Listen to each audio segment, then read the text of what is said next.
Hi everyone, welcome back to lesson 6 this time of the Algebra 1 and Algebra 1 Honors Summer Packet.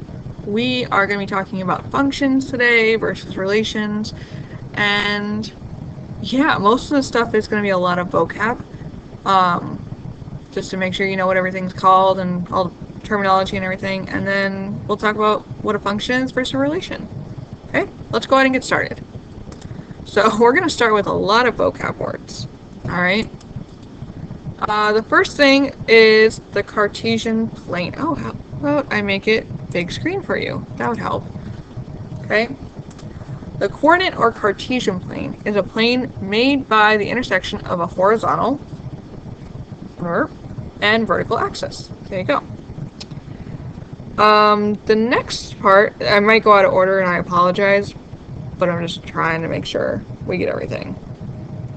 Yeah, I'm just going to make sure we have everything. The y-axis is the vertical axis. The quadrants are the 4 sections made by the intersections. So here are all 4. 1, 2, 3, 4. You can label that on your graph. We have the x-axis, which is the horizontal axis. We have the origin, which is the intersection of the x and y-axis, and it's got the ordered pair 0, 0. And I think that's it. Okay. But you can label all of these pieces on your, what's it called, the graph as well.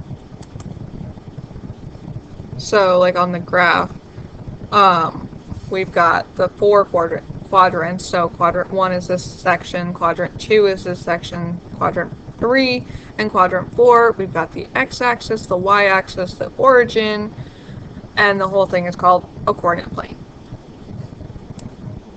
Okay, the next part is the ordered pair. An ordered pair is a placement of the point on the coordinate plane, and it is always labeled this way.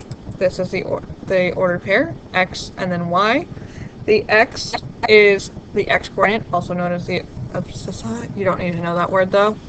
The x value, which is the x part, the x value on the axis, like which part on the axis it is, of the ordered pair. And the y coordinate is the y value of the ordered pair, also known as the ordinate. Abscissa and ordinate are the very, very fancy words that we don't use very often. Now, a relation is a set of ordered pairs. So here's an example. It's just a bunch of ordered pairs, and we use these braces to always denote a set, like a bunch of them. And then for a relation, a set, like I just said, a set must be in braces. So we always want to use the braces. A function, however, is a specific kind of relation. So it's still a set of ordered pairs, but now every x is matched with only one y. So most of the time you're going to see it as the x only appears once, and it's only going to be one point that has that x value. Okay, so look at this one. We got 9, 8, negative 3, 4, and 1, 2. Is it a function? This actually is, because each x value, 9, negative 3, and 1, only matches up with one number. 9 matches with an 8, and that's it. Negative 3 matches with a 4, and that's it. 1 matches with a 2, and that's it. Okay? Y's can match with lots of different numbers, so you could have all the y's be the same, and it's still a function. It's only an issue with the x's repeating. Okay? So let's talk about what would make it not a function. Alright, yes, it is a function. We can talk about other ordered pairs that we can add into this set that would make it not a function. If I wanted to add an ordered pair, it would still be a function, not an issue, just add another point to it. I need to pick an ordered pair that does not use 9, negative 3, or 1 as its x value. So 2, 2 would work perfectly, because I can plug that in. None of the x's are repeating. But if I wanted to make it a non-function, so still a relation because it's a set of ordered pairs, but it's no longer a function, I then am going to pick an x value that is already present, so it will repeat, like negative 3, 1. Because the negative 3 is now matched with the 4 and the 1. And that's not okay. So this one would make it not a function. This one is still okay because none of the x's repeat. It's okay if the y values repeat, but the x's cannot. Okay, other ways to show a relation besides just a bunch of ordered pairs, they all still mean we have ordered pairs. However, they might show it in a different way. So like mapping is we put all the x's here and all the y's here, and we draw arrows to which ones match together. Table, where we put them in the columns to see how they match. And a graph, where we actually plot the points. All of these will show a relation, which means they will all also show a function. Okay? The vertical line test is a way to determine if a graph is a function or not.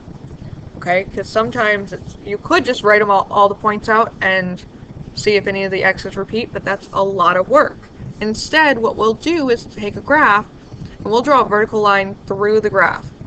And if our graph only hits what's already on the graph once, like what's already printed, if our line only hits it once, then it is a function, because that vertical line is telling us, here's an x value.